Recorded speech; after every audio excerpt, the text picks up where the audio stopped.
దేవుని సన్నిధి ప్లస్ నీ విధేయత, నీ విశ్వాసము నీ జీవితంలో విస్తారమైన ఫలమును, విస్తారమైన ఆశీర్వాదాలను పొందుకోవడానికి ఖచ్చితంగా నీకు ఉపయోగపడుతుంది. That is the secret. తాళపు చెవి అదే.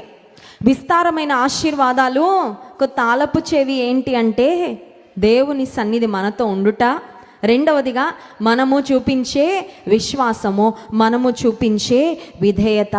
ఒకవేళ ఈ నూతన సంవత్సరానికి వచ్చిన మీరు, మేము ఎలా పోషింపబడతాం, మమ్మల్ని ఎవరు చూసుకుంటారు, మమ్మల్ని ఎవరు పెంచుతారు, నీ పోషణ గురించి ఒకవేళ నీ మనసులో చింత ఉందేమో. నీకు చాలాసార్లు మనం చింతిస్తూ ఉంటాం. మనం చింతించడానికి కొన్నిసార్లు కారణాలు ఉంటాయి, కొన్నిసార్లు ఏ కారణం కూడా, చిన్న మచ్చ వస్తే దాని గురించి చింత తెలుసా అండి?